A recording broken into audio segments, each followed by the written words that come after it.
ओम श्री सद्गुरुदेव भगवान की जय। आज का प्रश्न है चक्र वेदन 7 चक्र क्या है और कुंडलिनी की जागृति। कुंडलिनी को लेकर के बहुत सारी भ्रांतियां हमारे समाज में हैं। कुंडलिनी जागृति 7 चक्र, इनको लोग अलग अलग प्रकार से शरीरों में इनका स्थान बताते हैं, अपने अपने ढंग से व्याख्या करते हैं और फिर उनके केंद्र भी बने हुए हैं। कुंडलिनी जागृति कराना है तो वहाँ आप जा सकते हैं, इस तरह से उनका स्थान है। और हमारे शास्त्रों में कहीं भी कुंडलिनी शक्ति के बारे में या शरीर में बाहर 7 चक्रों के बारे में कोई वर्णन नहीं है। गीता में नहीं है, रामायण में नहीं है, योग दर्शन में नहीं है, किसी भी जो प्रमुख शास्त्र है उसमें इनका नाम नहीं है कहीं भी। बहुत से लोग कहते हैं कि शक्तिपात से कुंडलिनी जागृत होती है और ऐसे शक्तिपात करने वाले लोग भी समाज में अपना केंद्र बना करके बैठे हुए हैं। तो शास्त्रों में कहीं भी शरीर में वो कोई शक्ति ऐसी नहीं है और न शरीर में कोई 7 चक्र है, लेकिन फिर भी इनका वर्णन आया है। गुरु गोरखनाथ की जो वाणी है उसमें कुंडलिनी जागृति की चर्चा हुई है और जो महापुरुष कुछ हुए संत, उन्होंने भी इनका वर्णन किया है। संत कबीर ने भी वर्णन किया है।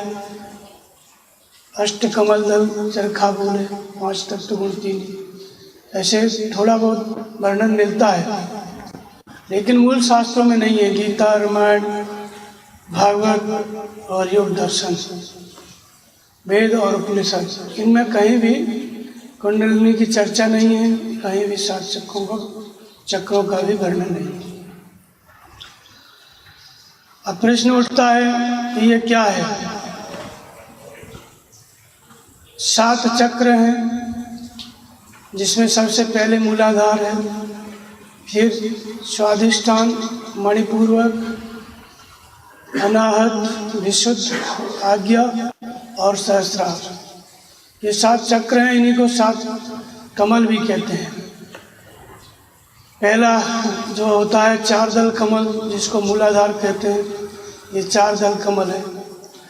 और दूसरा 6 दल कमल है, स्वाधिष्ठान। और तीसरा जो है मणिपूरक, 10 दल कमल। चौथा अनाहत, 12 दल कमल।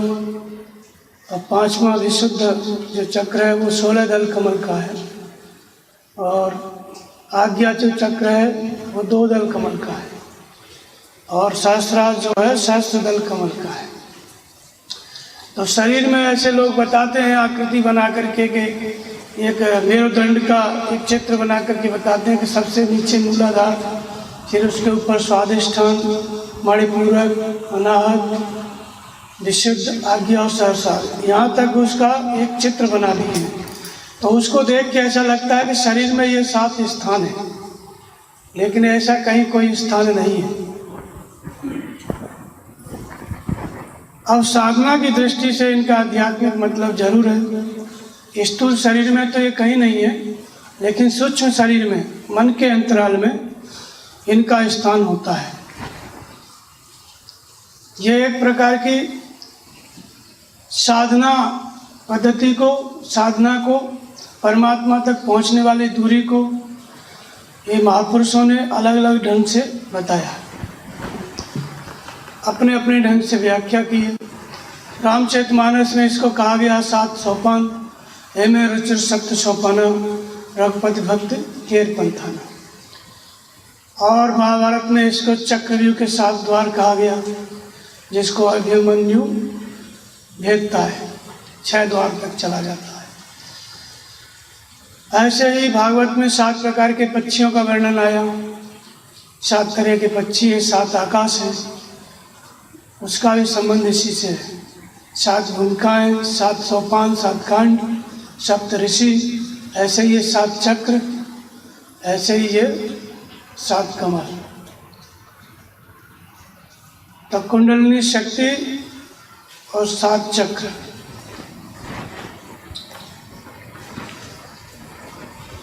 ये योग की विधि है कैसे परमात्मा से साधक मिलता है। ये जो 7 चक्र हैं, ये 7 स्तर हैं, अलग अलग साधना के 7 स्तर हैं, इनसे गुजर के ही वो परमात्मा तक पहुंचता है। चक्र की जब बात आती है तो चक्र का मतलब होता है एक घुमाव, एक गोलाकार वस्तु। जैसे सुदर्शन चक्र को आपने देखा होगा, भगवान कृष्ण की उंगली में वो घूमता रहता है। धर्म चक्र का एक पहिया आपने देखा होगा बुद्ध धर्म में, वो धर्म चक्र घूमता रहता है। जो भगवान बुद्ध के मंदिर होते हैं वहाँ पे उसको घुमाने वाले हैं, उसको धर्म चक्र कहते हैं। हिंदुओं में माला फेरते हैं, वो भी गोल होती है, घूमने वाली, फेरते हैं अपना, घूमती रहती है। ऐसे ही चक्र का मतलब होता है घुमावदार एक आकृति। और कमल, सहस्त्रदल कमल, 7 जो कमल बताए, शुरू में 4 दल कमल, फिर 6 दल कमल, फिर 10 दल कमल, फिर 12 दल कमल, और फिर 16 दल कमल, और फिर 2 दल कमल, फिर सहस्त्रदल कमल। इस तरह से कमलों के द्वारा इसको बताया गया। कमल और चक्र की बात है, गोल गोल। तो सहस्त्रदल कमल, अब हम अपने शरीर की कल्पना करें, चक्र क्या है। चक्र का मतलब होता है, एक तो होता है सृष्टि चक्र, जिसमें उत्पत्ति, पालन और विनाश, ये जो सृष्टि में प्रत्येक वस्तु उत्पन्न होती है, फिर विकसित होती है और नष्ट हो जाती है। सभी चीज़ें उत्पन्न होती हैं और नष्ट होती हैं, फिर उत्पन्न होती हैं, फिर नष्ट होती हैं। ये सृष्टि चक्र इसको कहते हैं। अनंत ब्रह्मांड है, आकाश, सूर्य, चंद्रमा, तारे, सबका समय है। एक दिन उत्पन्न होते हैं, फिर एक दिन विलीन होते हैं, फिर उत्पन्न होते हैं, फिर विलीन होते हैं। ये सृष्टि चक्र है। और इसी तरह से मनुष्य शरीर है, जन्म होता है, मृत्यु होती है। ये जीवन मृत्यु का जो चक्र है, जन्म मृत्यु का चक्र इसको कहते हैं। और संसार में जो वस्तुएं उत्पन्न होती हैं, समाप्त होती हैं, उसको संसार चक्र कहते हैं। इसको शरीर के जन्म लेने को, मरने को सृष्टि चक्र, जन्म मृत्यु का चक्र कहते हैं। और इसी तरह से और सूक्ष्म जाओगे अपने अंदर तो श्वास आ रही है, जा रही है, ये भी एक चक्र है, घूमना। चक्र माने घूमना, फिर आ रही है, फिर जा रही है। ठीक इसी तरह से और नीचे जाएंगे और सूक्ष्म जाएंगे तो हमारा मन एक विचार को छोड़ता है, दूसरे विचार में जाता है, फिर उसको छोड़ता है, फिर दूसरे में जाता है, ये भी चक्कर मार रहा है। तो ये मन का चक्र, इसी के द्वारा जो है जन्म मृत्यु का चक्र निर्मित होता है। मन संस्कार बनाता जाता है, एक एक संस्कार क्या, एक एक शरीर है। तो ये साधन, ये जो सृष्टि चक्र है, संसार चक्र है, जन्म मृत्यु का चक्र है, ये सब एक ही बात है। अर्थात चक्र माने घूमना, संसार में घूमना, फिर जन्म लेना, फिर मरना, इसको संसार चक्र कहते हैं। और गीता में इस साधन चक्र का वर्णन आया। भगवान कृष्ण कहते हैं कि देवान भाव यताने न ते देवा भाव यंतुवा परस्परम भाव यंतो श्रेय परम भावसिति। तुम इस देवी यज्ञ के द्वारा देवताओं की वृद्धि करो और देवता लोग तुम्हारी वृद्धि करेंगे, और इसलिए एक दूसरे की वृद्धि करते हुए परम श्रेय को प्राप्त हो जाओ। तो यज्ञ सहित जो है ब्रह्मा ने प्रजा को रचा और फिर कहा कि तुम इस यज्ञ के द्वारा देवताओं की वृद्धि करो, देवी संपत्ति की वृद्धि करो, सद्गुणों की वृद्धि करो, और वे देवता लोग तुम्हारी वृद्धि करेंगे। इस तरह से एक दूसरे की वृद्धि करते हुए परम से परमात्मा को प्राप्त हो जाओ। इसको साधन चक्र कहा गया। अब अपना जो शरीर है, इसकी बनावट तो ऐसे देखते हैं तो लंबा दिखता है, लेकिन इसके केंद्र में नाभि है, और नाभि में वो लगा करके ऐसे कोई राउंड में घुमाओ तो इसका जो आकृति बनती है वो गोल बनती है। ये भी एक चक्र के जैसा है, जैसे 1000 पंखुड़ियों वाला कोई कमल हो। 1000 को अनंत भी कहते हैं पहले की भाषा में, पूर्व की भाषा में, वैदिक भाषा में सहस्रार का मतलब अनंत होता है और 1000 भी होता है। तो सहस्र दल कमल और 2 दल कमल, जो 7 अलग अलग कमल बताए गए, ये अलग अलग नहीं है। जो अनंत दल का जो कमल है, सहस्र दल कमल, समझो वो एक ही कमल है, वो एक ही, जैसे ये शरीर है हमारा। तो इस एक ही शरीर में संपूर्ण कलाएं, सारे सद्गुण इसके विकसित हो जाए। ये शरीर क्या है? सहस्त्र दल के कमल के समान है। तो बाहर तो स्थूल शरीर है, इसमें कुछ नहीं दिखता है। मूल रूप में इसके कारण, इसके अंदर क्या है? सूक्ष्म शरीर है, मन बुद्धि चित्त अहंकार कहते हैं। फिर उसके अंदर विकार है, 6 विकार है, 6 ऐश्वर्य है, और फिर उसके अंदर 10 इंद्रियां हैं, मन है, बुद्धि है। फिर इसकी हजारों अनंत प्रवृत्तियां हैं। इनको लेकर के ये जो मनुष्य शरीर है, ये अनंत प्रवृत्तियों वाला ये कमल है, कमल के समान है। इसलिए जब महापुरुष मुक्त हो जाते हैं तो उनको क्या कहा गया कि वे पदम पत्रम वामसा, कमलवत रहते हैं। संसार में वो कैसे रहते हैं? जैसे कीचड़ में ही कमल होता है, लेकिन कमल का पत्ता सूखा मिलेगा, पानी में होता है, लेकिन पानी की बूंद उस पर टिक नहीं पाती है। ठीक इसी तरह ये महापुरुषों की उपमा दी गई। महापुरुष कौन है? जो मनुष्य तपस्या करके सिद्ध हो गया, जिसने सहस्त्रदल कमल को विकसित कर लिया, खिल गया, वो महापुरुष है। फिर वो कैसे रहता है संसार में? कमल, संसार से निर्लेप रहता है। तो इसका मतलब ये कमल उसके अंदर पहले से था, लेकिन पहले वो निर्लेप नहीं था। जब सिद्ध हो गया तो वो कमल के, सहस्त्रदल वाले कमल के पुष्प के समान हो गया। तो ये मनुष्य की चेतना का संपूर्ण विकास है। जब मनुष्य पूरी तरह से विकसित होता है, तपस्या करके सिद्ध होता है, महापुरुष की स्थिति पाता है, तो वो सहस्त्रदल कमल के रूप में विकसित होता है। तो लेकिन ये एकाएक स्थिति नहीं बनती। पहले क्या, पहले कौन सा कमल खिलता है और पहले कौन सा चक्र विकसित होता है, एक क्रम से एक साधना है। इसलिए इसको क्या कहा भगवान श्री कृष्ण ने कि साधन चक्र, सृष्टि चक्र को भेदन करना है, जन्म मृत्यु के चक्र को काटना है।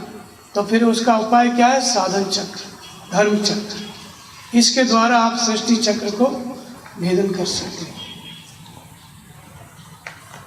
तो जो सृष्टि चक्र है वो बस यही सूक्ष्म शरीर है, मन बुद्धि चित्त अहंकार, इसकी अनंत प्रवृत्तियां हैं, 10 इंद्रियां हैं, ये सब अधोमुखी प्रवाहित है। इसलिए कमल खिले हुए नहीं है, उनकी पंखुड़ियां सब नीचे की तरफ है। सामान्य मनुष्य का शरीर कमल है, लेकिन वो कैसा है? मुरझाया हुआ, नीचे की तरफ, खिला हुआ कमल नहीं है। और महापुरुष का शरीर, महापुरुष कैसे हैं? वो खिले हुए कमल हैं, अनंत दल वाले, सहस्त्र दल वाले खिले हुए कमल। हमारे अंतःकरण की स्थिति का वर्णन इसमें किया गया। तो साधन चक्र का उपयोग किया। भगवान कृष्ण कहते हैं कि एवं प्रवर्तितम चक्रम नानुवर्तयति अगायो इंद्रियारामो मोघम पार्थ सचयति। जो इस तरह से मेरे बताए हुए साधन चक्र के अनुसार नहीं बरतता, उसके अनुसार नहीं अपने आप को चलाता, साधन में नहीं लगाता, तो वो कहते हैं इंद्रियों का आराम चाहने वाला पापायु पुरुष व्यर्थ ही जीता है। तो चक्र भेदन का मतलब होता है कि साधन चक्र के द्वारा परमात्मा की तरफ चलना, सृष्टि चक्र का भेदन करना। और कमल का खिलना मतलब होता है हमारे अंतःकरण की संपूर्ण वृत्तियों का खिल जाना। तो उसका क्रम कहाँ से होता है? शुरू, ये जो साधन चक्र है ये क्या है? यज्ञ के द्वारा तुम लोग देवताओं की वृद्धि करो। यज्ञ क्या है? 14 प्रकार का यज्ञ बताया। एक परमात्मा में श्रद्धा को स्थिर करना, वह जो परमात्मा है, ब्रह्म है, सबके हृदय में निवास करता है। ज्योति सामक तब ज्योति तमसे परमुच्यते ज्ञानम ज्ञेयम ज्ञान गम्यम हृदय सर्विष्ट, सबके हृदय में रहता है। तो उस एक ब्रह्म में, एक परमात्मा में श्रद्धा को स्थिर करना यज्ञ है।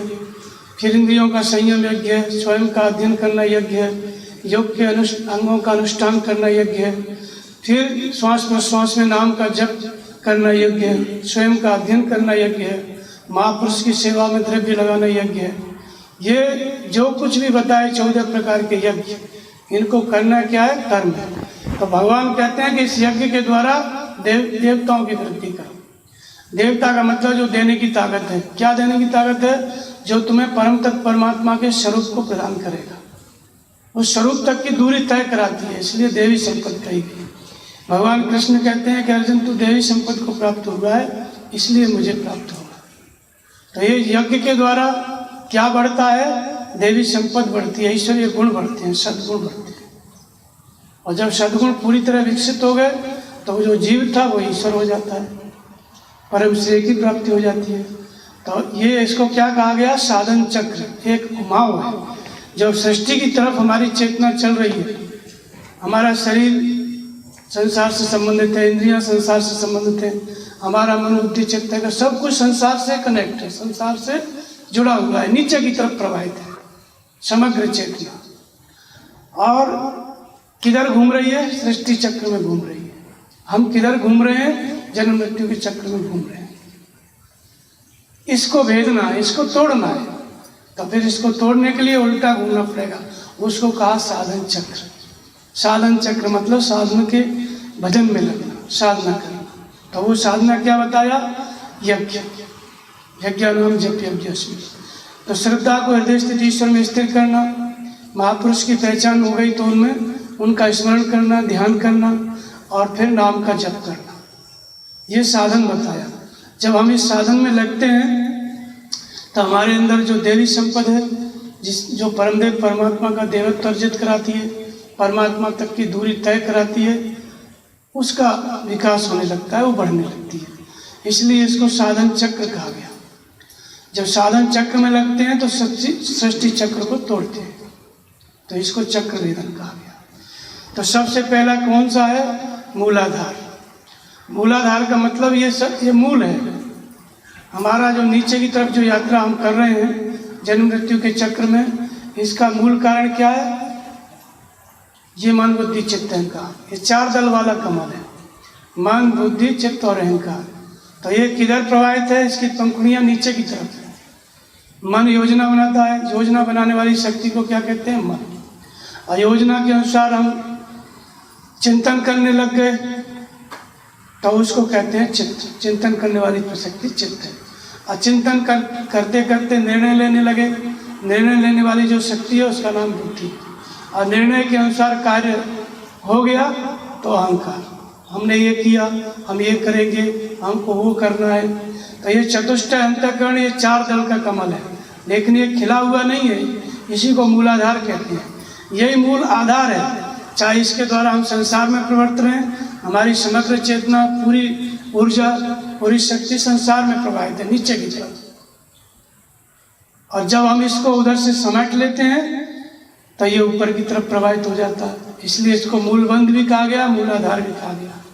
तो मूलाधार चक्र नीचे की तरफ है, चारों मन बुद्धि चित्त अहंकार नीचे की तरफ निर्णय ले रहे हैं संसार की तरफ। तो हमारी यात्रा क्या है? जन्म मृत्यु के चक्र चले जा रहे हैं, फिर जन्म ले रहे हैं, फिर मर रहे हैं, फिर जन्म ले रहे हैं। यही प्रक्रिया निरंतर चल रही है। ये कौन सा है? जन्म मृत्यु का चक्र। अब इसको जो है कैसे ऊपर की तरफ खिलाना है, इस कमल को, 4 दल कमल ये कैसे खिलेगा? तो जब हम योजना बनाते हैं किसकी? भजन करने की। कैसे योजना बनाते हैं? जैसे हृदय बहुत दुख लाग, मनु ने कहा कि हृदय भजन के बिना बीत जाना चाहता है। जन्म गयो हरि भजन, हृदय बहुत दुख लाग। तो उनके मन में एक योजना बनी कि ये संसार में रहते रहते व्यर्थ ही जो है बिना भजन के समय चला जा रहा है। और फिर उन्होंने क्या किया? योजना बना रहे थे कि भजन करना चाहिए। बहुत दुख हुआ। अंत में उन्होंने निर्णय ले लिया कि हमको भजन ही करना है, और गृह त्याग कर दिया। फिर भगवान के चिंतन में लग गए, चित्त विकार करने लग गया। और एक दिन भगवान के स्वरूप की, उस आकार की, जो अपना स्वयं का स्वरूप है, उसकी प्राप्ति होगी। तो ये जो 4 दल कमल है अधोमुखी प्रवाहित है। जब हम योजना बनाते हैं किसकी? भजन करने की, परमात्मा के चिंतन की, तो मन ऊपर की तरफ प्रवाहित हो गया। और फिर जब हम निर्णय लेते हैं कि हमको भजन ही करना है और कुछ नहीं करना है, तो बुद्धि भी ऊपर की तरफ प्रवाहित हो गई। और चित्त हमेशा निरंतर चिंतन में लग गया। बुद्धि ने निर्णय लिया, चित्त चिंतन में लग गया। किसके चिंतन में? परमात्मा के में। नाम जप में लग गया, ध्यान में लग गया, ब्रह्म चिंतन में लग गया, तो चित्त भी ऊपर की तरफ प्रवाहित हो गया। और फिर हमारा जो आकार है वो कौन सा बन रहा है? परमात्मा का अहंकार। अस अभिमान जाए जन भोरे, मैं सेवक रघुपति पति। साधक भजन करने लगता है कि भगवान मेरे स्वामी है, मैं उनका सेवक। वो जो अहंकार नीचे की तरफ था, वो अहंकार अभिमान कौन सा हो गया? भगवान की तरफ। तो इसको कहते हैं चार दल कमल। ये नीचे की तरफ प्रवाहित था, ऊपर की तरफ हो गया, कमल खिल गया। अब जब ये चार दल कमल खिल जाता है तो इसके बाद इसको क्या कहते हैं? मूलाधार। यही मूल था, इसी के द्वारा हम नीचे की तरफ प्रवाहित थे और इसी के द्वारा हम अब ऊपर की तरफ प्रवाहित हो गए। फिर दूसरा इसके आगे आता है, ये चार दल कमल है, दूसरा आता है छह दल कमल, उसको कहते हैं स्वादिष्ठान। छह दल कमल, उसको स्वादिष्ठान चक्र कहा गया। और इसी के अंतराल में ये नाभि में होता है, नाभि में इसका निवास होता है। तो नाभि माने आकाश होता है, नाभि माने आकाश होता है, जहाँ संपूर्ण संस्कारों का केंद्रीकरण है। भले और बुरे विचार जहाँ इकट्ठे होते हैं, उस केंद्र का नाम नाभि है। देखो, आकाश कहते हैं। सब केंद्रित कहाँ होते हैं? अंतःकरण। तो ये छह दल कमल है। इसी के अंतराल में जो कुंडलिनी शक्ति है वो सोई रहती है। इसी छह दल कमल के अंतराल में जो कुंडलिनी शक्ति है वो सोई रहती है। और वो जो है त्रिकोण कुंडली मार के इसी में पड़ी हुई है, नाभि में। तो वो जो कुंडलिनी शक्ति है वो क्या है? वो हमारी चित्त वृत्ति है। वो अधोमुखी प्रवाहित है। जब तक चित्त वृत्ति अधोमुखी प्रवाहित है। क्यों अधोमुखी प्रवाहित है? क्योंकि इसके अंदर काम, क्रोध, मोह, मद और मत्सर, ये छह विकार काम कर रहे हैं। ये जो कमल है ये खिला हुआ नहीं है, नीचे की तरफ। अब इसको क्या है? ऊपर की तरफ करना है। तो ये कुंडलिनी शक्ति है, ये क्या है? ये हमारी चित्त वृत्ति है। और ये जो चित्त वृत्ति है ये कहाँ प्रसुप्त है? सत्व रज तम तीनों गुणों। कभी तामसिक गुण का विचार आता है, उसमें लग जाती है चित्त वृत्ति। कभी रजोगुण का आता है, उसमें लग जाती है। कभी सत्वगुण का आता है, उसमें लग जाती है। तो इसी में सोई पड़ी हुई है शक्ति। और इसी को कहा गया कि या निशा सर्वभूतानां तस्याम जागृति संयम। संपूर्ण भूत प्राणी अचेत पड़े हुए हैं, सोए हुए हैं। इसमें कौन जागता है? जो संयम करने लगता है वो जागता है। तो यही जग जामिन जागे जोगी, परमारथी प्रपंच देवगी। ये संसार एक रात्रि है, इसमें कौन जगता है? योगी लोग। तो योगी जगते कैसे हैं? तो कहते हैं नाम जिए जप जागे जोगी। नाम का जप करके जगते हैं। जानिए तबे जीव जग जागा, और जब सब विषय विलास विरागा। जब हमारा अंतःकरण, मन बुद्धि चित्त अहंकार ये अधोमुखी से ऊर्ध्वमुखी हो जाता है, श्रद्धा स्थिर हो जाती है, परमात्मा के भजन में हम प्रवृत्त हो जाते हैं, तब ये कुंडलिनी शक्ति जागृत होती है, तब हमारी चित्त वृत्ति जागृत होती है। इसी को आत्मा की जागृति कहा गया। जहाँ श्रद्धा स्थिर हुई, नाम जप में हम लग गए, तो जो प्रसुप्त था जीव, उसके अंदर वैराग्य हो जाता है। जानिए तबे जीव जग जागा, और जब सब विषय विलास हो जाएगा। हनुमान जी गए लंका में, विभीषण को जाके जगाया। विभीषण तो रहते ही थे, लेकिन जब हनुमान जी गए तब उनको पता चला भगवान की भक्ति के बारे में, नहीं तो वो लंका में ही थे। तो जीव कब जगता है? जब वैराग्य होने लगता है। तो वैराग्य कब होता है? जब नाम जपने लग गया, जब भगवान के भजन का निर्णय करने लग गया, तब जाके वैराग्य होता है। तो ये जो प्रसुप्त जीव है ये जागृत हो जाता है। इसी जागृति को कहते हैं चित्त वृत्ति की जागृति, और इसी को कहते हैं कुंडलिनी शक्ति की जागृति। ये नाभि में, केंद्र में पड़ी हुई है। कहाँ पड़ी हुई है? काम, क्रोध, राग, द्वेष इन्हीं में प्रसुप्त है। सत्व रज तम तीनों गुण इन्हीं का चक्कर मारती है, प्रसुप्त है, नीचे की तरफ प्रवाहित है। तो ये क्या करती है? ये नागिन है, डसती रहती है। मतलब भले बुरे संस्कार उसके अनुसार जन्म मृत्यु के चक्र में जीव को फेंकती रहती है तो ये शक्ति।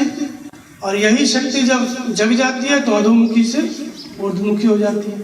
जब ऊर्ध्वमुखी हो गई ये चित्त वृत्ति, तो फिर ये परमात्मा का चिंतन करने लगती है।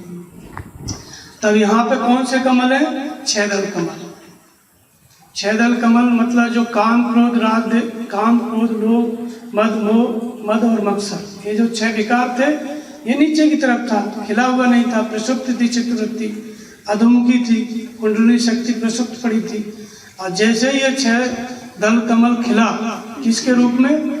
काम क्रोध लोभ मोह मद और मत्सर, ये किस में परिवर्तित हो गया? विवेक वैराग्य सम दम तेज और प्रज्ञा।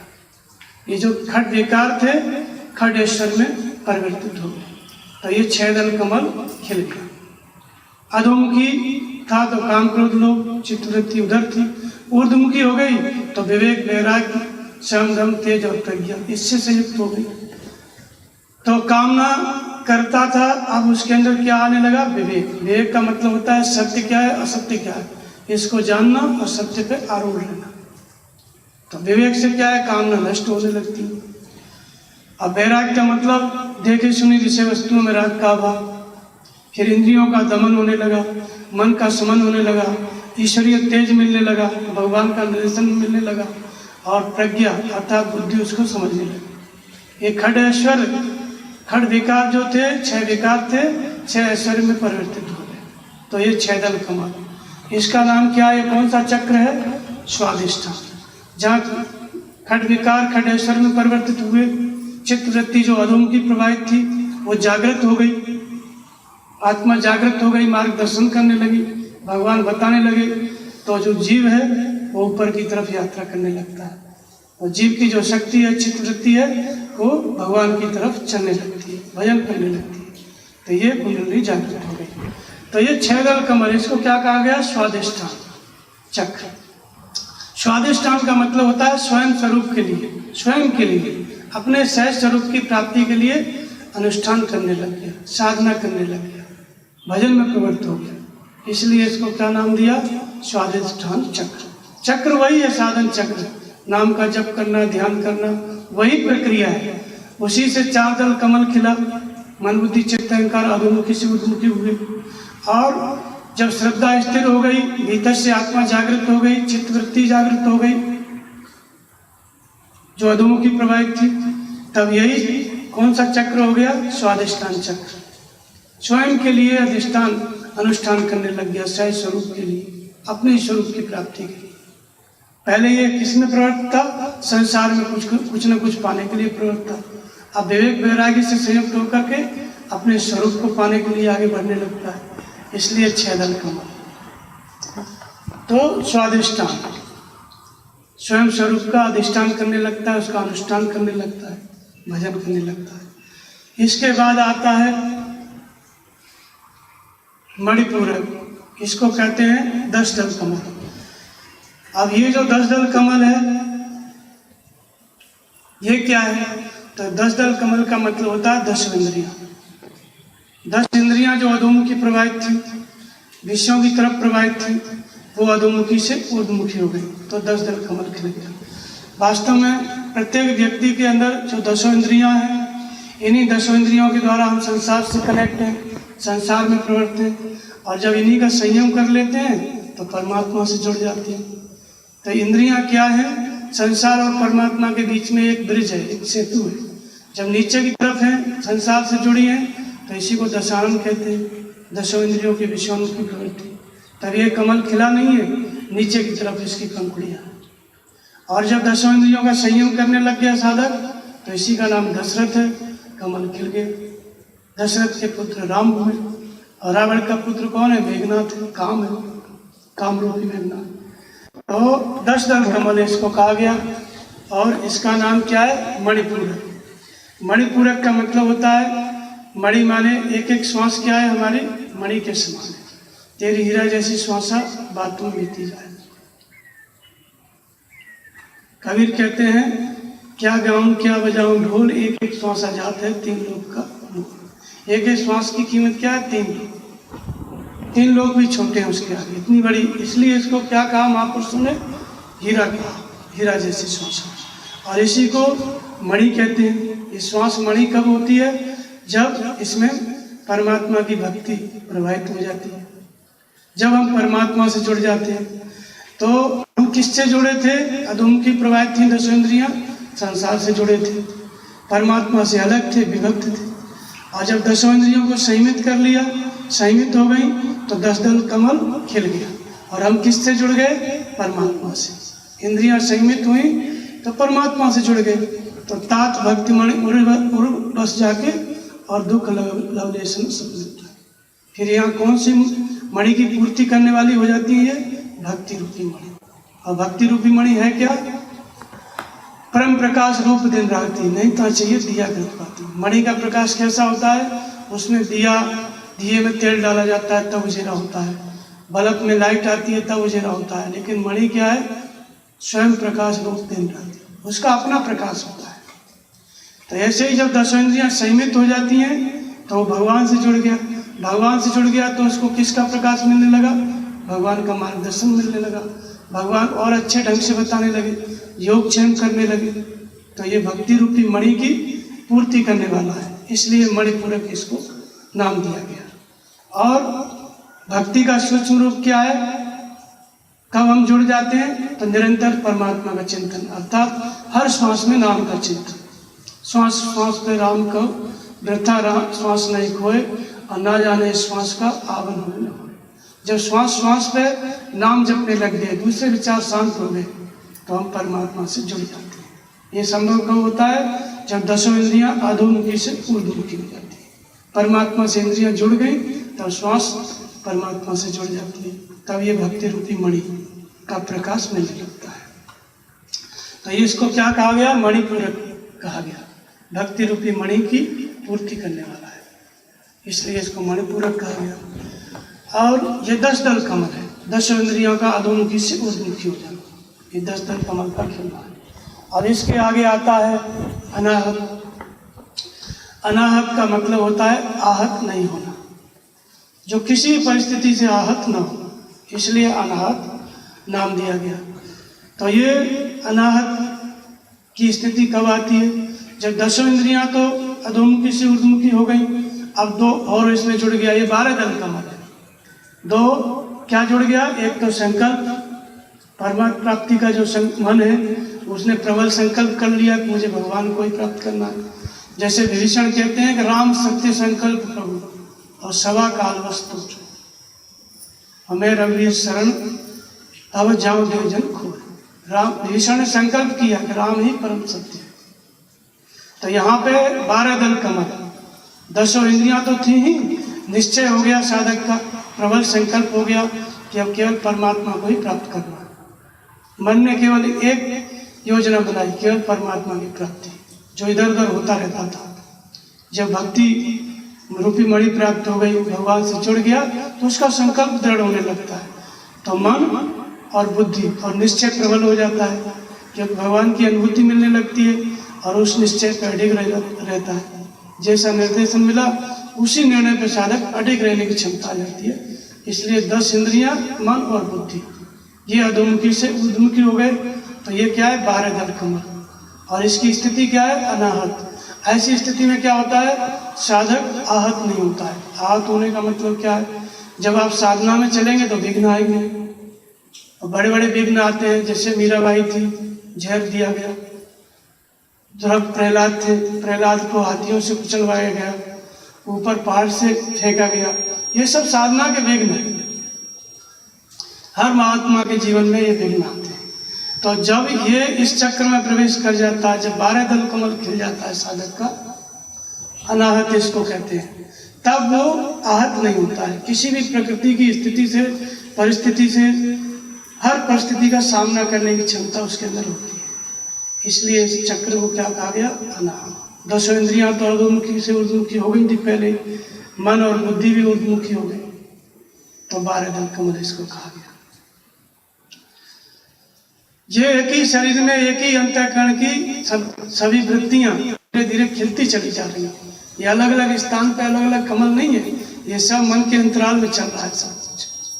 वही शक्ति जो अधोमुखी प्रवाहित थी, उसी को कमल के रूप में, चक्र के रूप में बताया गया है, वही ऊर्ध्वमुखी प्रवाहित हो जा रही है। और अलग अलग स्तर जो साधना के हैं वो प्राप्त होते जा रहे हैं। उन अलग अलग स्तरों को 7 भागों में बांट दिया। 7 कमल 7 चक्र, उसी बात को यहाँ पे बताया जा रहा है। तो 10 इंद्रियां और मन बुद्धि ऊर्ध्वमुखी हो गए, तो इसको अनाहत चक्र कहा गया, और इसको 12 दल कमल। और साधना आगे बढ़ी, साधन चक्र में ही लगा हुआ है साधक, दैवी संपत्ति बढ़ती जा रही है, नाम जप करते करते स्थिति उन्नत होती जा रही है। इसके आगे आता है विशुद्ध चक्र, जो हृदय में होता है। ये 16 पंखुड़ियों का है, 16 दल कमल, और इसका नाम क्या है? विशुद्ध चक्र। तो अब तक क्या है? 12 दल कमल, 10 इंद्रियां, मन और बुद्धि अधोमुखी हुई। अब ये 16 तत्वों का सूक्ष्म शरीर होता है, मन का संसार, 10 इंद्रियां, मन बुद्धि चित्त अहंकार, तेज और पराग, ये 16 तत्व होते हैं। ये 16 तत्वों का ये सूक्ष्म शरीर होता है। अब ये अलग अलग नहीं है, पहले से ही मन बुद्धि चित्त अहंकार चला आ रहा है, 10 इंद्रियां पहले से ही खेल रही हैं, अधोमुखी से ऊर्ध्वमुखी हो रही है, मन बुद्धि हो ही रहा है। अब इसमें 4 चीज और जुड़ गई, 16 तत्वों का सूक्ष्म शरीर। तो ये 16 दल कमल, 10 इंद्रियां, मन बुद्धि चित्त अहंकार, तेज और पराग। 10 इंद्रियां अधोमुखी से ऊर्ध्वमुखी हो गई, परमात्मा से जुड़ गई। मन बुद्धि चित्त अहंकार अधोमुखी से ऊर्ध्वमुखी हो गया, परमात्मा से जुड़ गया। 14 अधोमुखी से ऊर्ध्वमुखी हो गए, इन्हीं को 14 लोक कहा गया है, 14 भवन कहा गया है। इसी में परमात्मा प्रभावित रहता है। तो इसमें फिर क्या होता है कि तेज और पराग। तेज क्या है? वह परमात्मा की वह प्रशक्ति जो संचालन करती है, जो मार्गदर्शन करती है, उसको तेज कहते हैं। भगवान जो आरंभ से ही मार्गदर्शन करते हुए चले आ रहे, साधना कराते हुए चले आ रहे, वो परमात्मा का तेज है। लेकिन वो किस रूप में है? वो पराग के रूप में है। जिससे फूलों में पराग फूलों में होता है, वो दिखाई नहीं देता है, वो सूक्ष्म होता है। ऐसे ये जो तेज है परमात्मा का, जिसके द्वारा ये साधना की जागृति है, भजन साधक कर रहा है, वो किस रूप में है? एक पराग के रूप में है। इसलिए तेज और पराग, ये 16 तत्वों का क्या है? सूक्ष्म शरीर है। इसी को 16 कलाएं भी कहा गया है। ये जब अधोमुखी से ऊर्ध्वमुखी हो जाता है 16 तत्वों का सूक्ष्म शरीर, तब इसको क्या कहते हैं? 16 दल कमल का खिलना, 16 दल कमल का खिलना। और इन्हीं को क्या कहा गया है? 16 कलाओं का खिलना। भगवान कृष्ण 16 कलाओं से अवतार थे। ये जीव की 16 कलाएं हैं। इन्हीं 16 के द्वारा जीव संसार चक्र में भटकता है, और यही 16 अधोमुखी से ऊर्ध्वमुखी हो गए तो जीव परमात्मा का स्वरूप हो जाता है। ये जीव का विकसित रूप है। तो इसको क्या कहा गया? विशुद्ध चक्र इसका नाम दिया गया। और ये 16 दल कमल है, 16 पंखुड़ियों का है। तो विशुद्ध किस लिए कहा गया? विशेष रूप से यहाँ पे शुद्ध हो जाता है अंतःकरण। जीव विशेष रूप से क्या हो जाता है? शुद्ध हो जाता है।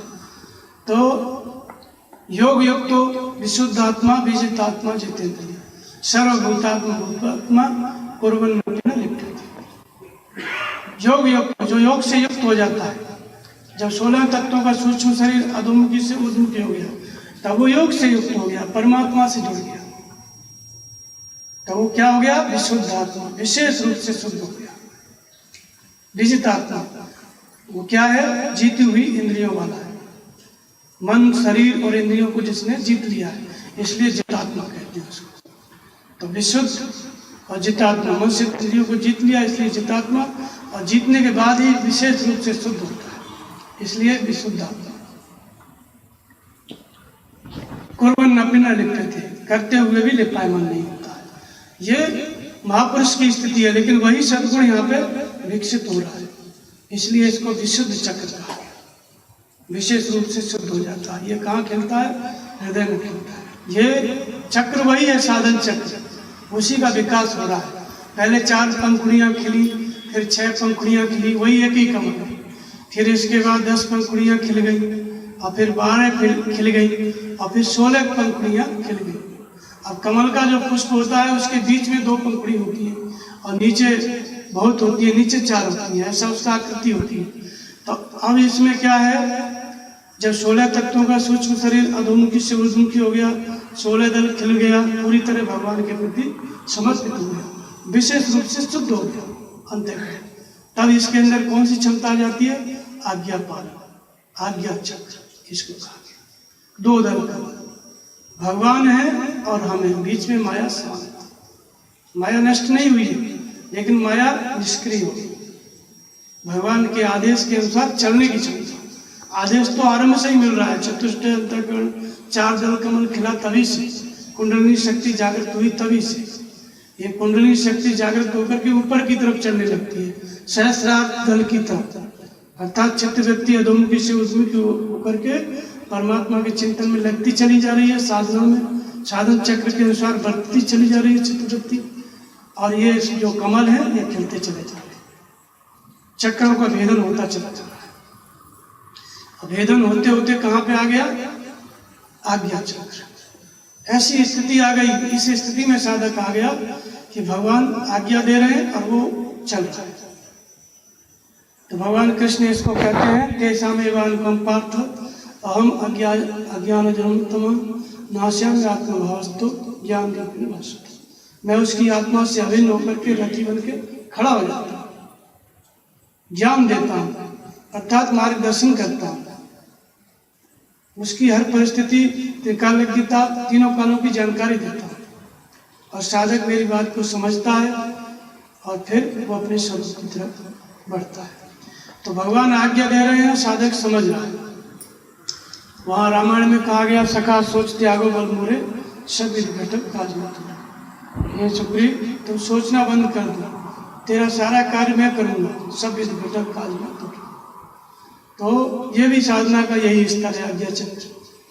हमारा जो मन की दृष्टि है वही सूरत है।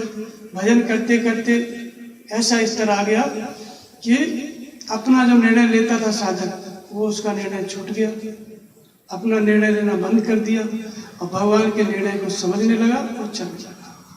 तो इसको क्या कहते हैं? आज्ञा पालन ही भजन है। आज्ञा चक्र की जागृति हो गई। ये 2 दल कमल है, सेवक और स्वामी। आगे भगवान चलाने वाले, मार्गदर्शन करने वाले, और साधक को उस मार्गदर्शन के अनुसार भगवान के आदेश को समझ के चलने वाले।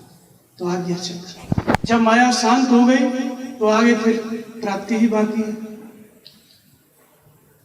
माया शांत है, चित्त का निरोध है, आगे फिर होता है सहस्त्र दल कमल। इसी को सहस्त्रार चक्र कहते हैं, इसी को सहस्त्र दल कमल कहते हैं।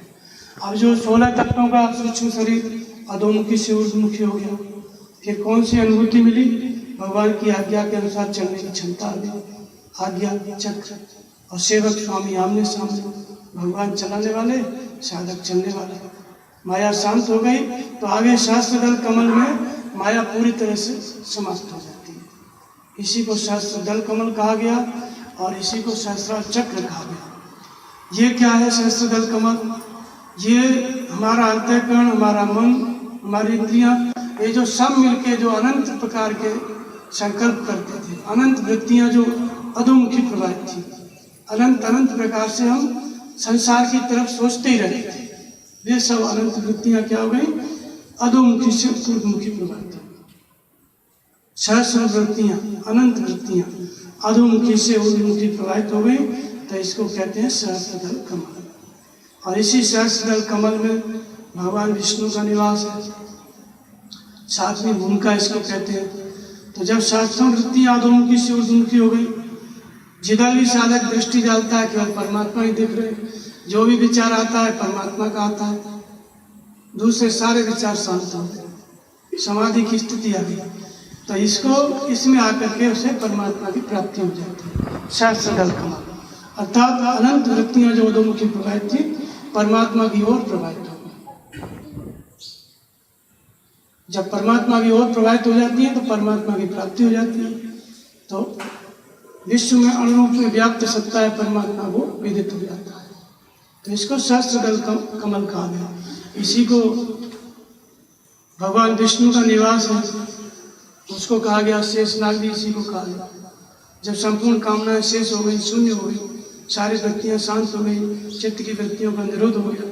अधोमुखी से ऊर्ध्वमुखी प्रवाहित हो जाना और चित्त की वृत्तियों का निरोध हो जाना एक ही बात है। तो जो चित्त वृत्ति अधोमुखी प्रवाहित थी वो साधन चक्र में लगी, उसी को कहते हैं कुंडलिनी की जागृति। भगवान का मार्गदर्शन जागृत हुआ, जीव जागृत हुआ, साधना में लगा, और धीरे धीरे उसके सभी वृत्तियां अधोमुखी से ऊर्ध्वमुखी होती।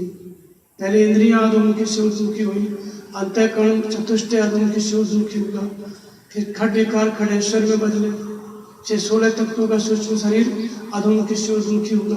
भगवान की आज्ञा के अनुसार चलने की क्षमता है, और आज्ञा के अनुसार चलते चलते भगवान को ही प्राप्त कर लेंगे। तो सोई जाने जिन देव जनाई, जानत तुम्हें तुम्हें भी जाए। तो सहस्त्र कमल, इसी को तुरीय अवस्था कहते हैं। सातवीं भूमिका भी इसी को कहा गया, सहस्त्र कमल भी कहा गया, और शेषनाग भी इसी को कहा गया। तो ये जीव का ईश्वर के रूप में परिवर्तित हो जाना, इसी को कुंडली शक्ति, इसी को योग कहा गया, जीव का परमात्मा समझना। तो ये अंतःकरण की अवस्थाओं का नाम है। ये एक ही जीवात्मा किस तरह से परमात्मा बनता है, जब पूरी तरह से वो खिल जाता है कमल के फूल की तरह, उसका 10 इंद्रियां अधोमुखी से ऊर्ध्वमुखी हो गई। ये हमारा ही जो अंतःकरण है वो जब खिल जाता है पूरी तरह, तो उसको कहते हैं सहस्त्रदल कमल। एक ही कमल है, इसके 7 भाग किए गए। क्रम क्रम से साधना करते करते ये अंतःकरण, ये जीव पूरी तरह संपूर्ण कलाओं से खिलता है, परमात्मा का स्वरूप बनता है।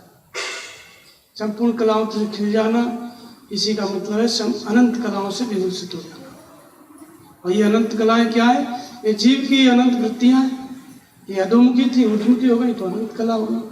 16 तत्व थे, वो अधोमुखी से ऊर्ध्वमुखी हो गए तो कुछ 16 कलाएं हो गई। तो ये अनंत कलाओं से विकसित हो गया, जीव ईश्वर के रूप में परिवर्तित हो गया। यही 7 चक्र भेदन है, जो कि साधना के क्रमिक 7 स्तर है। यही 7 दल कमल है, 7 कमल है, जो साधना का एक स्तर है। साधना करते करते जीव का ईश्वर हो जाता है। बोलिए श्री सद्गुरुदेव भगवान।